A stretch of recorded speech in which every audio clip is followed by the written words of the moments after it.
ونصلي على رسوله الكريم اما بعد بسم اللہ الرحمن الرحیم۔ میرے محترم دوستوں اور بھائیوں، آج میں آپ حضرات کے سامنے ایک صحابی کا مختصر واقعہ عرض کروں گا۔ وہ صحابی جس کے بارے میں حضرت عمر فاروق رضی اللہ تعالیٰ عنہ نے فرمایا، حق علی کل مسلم ان یقبل راس عبداللہ بن حذافہ وانا ابدأ بذلک۔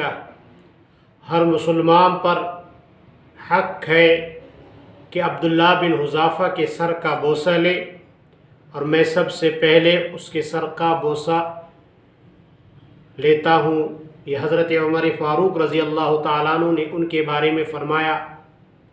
یہ کیوں، کس لیے ہوا یوں کہ حضرت عمر فاروق رضی اللہ تعالیٰ عنہ کے دور خلافت میں حضرت عمر فاروق نے ایک مسلمانوں کا فوج قیصر روم کے طرف روانہ کیا، اور قیصر روم اپنے لشکر میں اس نے یہ اعلان کیا تھا کہ اگر آپ لوگوں کو اسلامی سپاہیوں میں سے یا رسول اللہ صلی اللہ علیہ وسلم کے صحابہ میں سے کوئی مل جائے تو اسے قتل نہیں کرنا، بلکہ زندہ گرفتار کر کے میرے دربار میں لے آنا۔ چنانچہ قیصر روم کے سپاہیوں نے اس لشکر کے چند آدمیوں کو گرفتار کیا جن کو حضرت عمر فاروق رضی اللہ تعالیٰ عنہ نے بھیجا تھا۔ تو ان آدمیوں میں ایک حضرت عبداللہ بن حذافہ رضی اللہ تعالیٰ عنہ تھے۔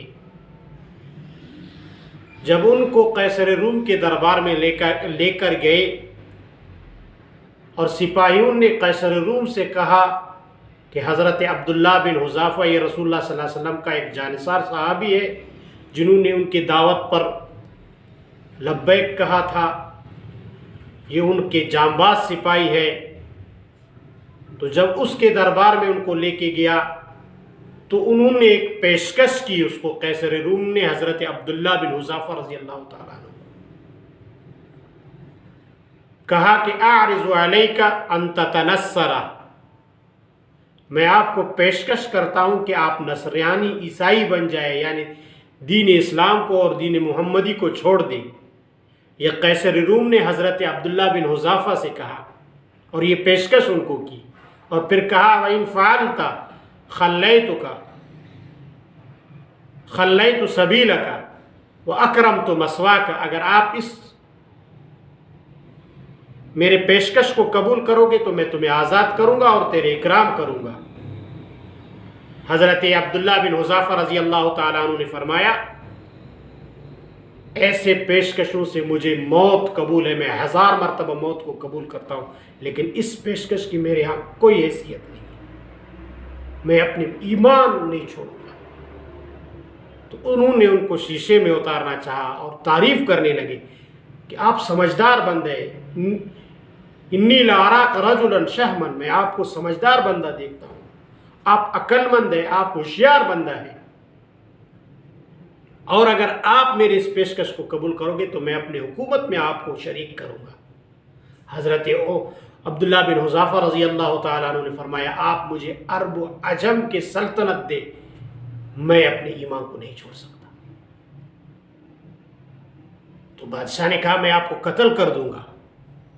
حضرت عبداللہ بن حذافہ نے فرمایا جو چاہو کر لو، لیکن میں اپنے ایمان کو نہیں چھوڑ سکتا، میں دین محمدی کو نہیں چھوڑ سکتا۔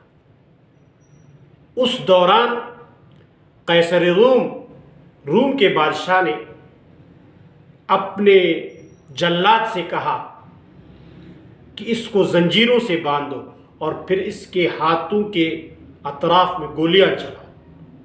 چنانچہ حضرت عبداللہ بن حذافہ رضی اللہ تعالیٰ عنہ کو زنجیروں سے باندھا گیا اور ان کے ہاتھوں کے اس اطراف میں گولیاں چلائی گئی، اس وقت کے تیر چلاتے رہے۔ اور ان سے اسی دوران بادشاہ اس کو یہ پیشکش کرتے رہے کہ آپ عیسائی بن جائیں۔ حضرت عبداللہ بن حذافہ رضی اللہ تعالیٰ اپنے ایمان پر استقامت کے ساتھ ڈٹے رہے، اور اسی طرح کہا کہ اس کے پیروں کے طرف، لیکن انہوں نے دیکھا یہ اپنے ایمان پر استقامت کے ساتھ ڈٹے ہیں، تو پھر ان اپنے سپاہیوں سے کہا کہ آپ لوگ ایک بڑا دیگ لاؤ۔ انہوں نے بڑا دیگ منگوایا، اس میں تیل ڈالا اور اس تیل کو گرم کیا، اور 2 آدمی جو باقی مسلمان گرفتار ہوئے تھے حضرت عبداللہ بن حذافہ کے ساتھ، ان میں سے 2 کو لایا، ایک کو گرا دیا گیا اس گرم دیگ میں، گرتے ہی اس مسلمان کے بدن جھلس گئی اور گوشت ہڈیوں سے الگ ہو گئے۔ اسی دوران بھی دعوت دیتے رہے حضرت عبداللہ بن حذافہ کو کہ آپ نصرانیت قبول کرو۔ حضرت عبداللہ بن حذافہ رضی اللہ تعالیٰ عنہ نے فرمایا میں قطعاً یہ نہیں کر سکتا۔ پھر دوسرے مسلمان کو ڈالا گیا، اس طرح اس کا بھی یہی حال ہو گئے۔ اسی دوران بھی حضرت عبداللہ بن حذافہ کو قیصر روم دعوت دیتے رہے کہ آپ نصرانیت قبول کریں، لیکن حضرت عبداللہ بن حذافہ رضی اللہ تعالیٰ عنہ اپنے ایمان پر ڈٹے رہے، اور استقامت کے ساتھ، استقلال کے ساتھ ذرا بر جنبش بھی نہیں آئی ان کی استقامت میں۔ تو انہوں نے دیکھا کہ اب یہ تو قبول نہیں کر رہے ہیں۔ اس دوران انہوں نے حکم دیا کہ اس کو بھی گھسیٹ کر لاؤ۔ حضرت عبداللہ بن حذافہ رضی اللہ تعالیٰ عنہ کو قیصر روم نے کہا۔ تو جب اس کو لایا جا رہا تھا، اس دوران حضرت عبداللہ بن حذافہ رضی اللہ تعالیٰ عنہ کی آنکھوں میں آنسو آ گئے۔ سپاہیوں نے قیصر روم سے کہا تو یہ رو رہا ہے۔ حضرت عبداللہ بن حذافہ رضی اللہ تعالیٰ عنہ سے قیصر روم نے کہا آپ مان گئے؟ انہوں نے کہا نہیں، میں تو نہیں مانتا، میں اپنے ایمان پر قائم ہوں اور میں دین اسلام کو نہیں چھوڑتا ہوں۔ تو انہوں نے کہا رو رہے کیوں؟ رونے کی وجہ؟ اس نے کہا رونے کی وجہ یہ ہے کہ میرا ایک جسم اور ایک جان ہے، کاش میرے جسم پر جتنے بال ہیں اتنے میرے جان اور جسم ہوتے، اور بار بار اس طرح قربان ہوتے جس طرح ایک جسم ہوگا۔ یہ افسوس ہے کہ کاش میرے زیادہ جان ہوتے اور میں بار بار اللہ کے دین کے لیے قربان ہوتا۔ تو انہوں نے کہا، جب اس کی اس استقامت کو دیکھا، بادشاہ نے کہنے لگا آپ میرے سر کا بوسہ لے لو، میں آپ کو آزاد کروں گا۔ حضرت عبداللہ بن حذافہ نے قیصر روم سے کہا کہ آپ صرف مجھے یا میرے ساتھیوں کو بھی کر لو گے اور باقی مسلمانوں کو؟ انہوں نے کہا سب مسلمان کے ان کو آزاد کر دوں گا۔ تو حضرت عبداللہ بن حذافہ رضی اللہ تعالیٰ عنہ دل میں سوچنے لگے کہ یہ تو دشمن ہے اللہ کا، اگر میں اس کے سر کا بوسہ لوں اور اس کے ذریعے سے میرے مسلمان بھائیوں کو آزادی مل جائے تو میرے لیے بہت بڑے اعزاز کی بات ہے، اور ایک طرف سے میرا ایمان بھی بچ رہا ہے، دوسرے طرف میرے دوسرے مسلمان بھائیوں کو زندگی مل رہی ہے۔ تو انہوں نے اس وجہ سے اس بادشاہ کے سر کا بوسہ لیا۔ تو پھر بادشاہ نے اپنے آدمیوں سے کہا کہ سارے مسلمان قیدیوں کو لاؤ اور عبداللہ بن حذافہ کے ساتھ ان کو رہا کر دو۔ جب ان کو رہا کر دیا گیا تو جب واپس ہو گئے تو حضرت عمر رضی اللہ تعالیٰ عنہ کو انہیں یہ داستان اور یہ کارگزاری انہوں نے سنایا۔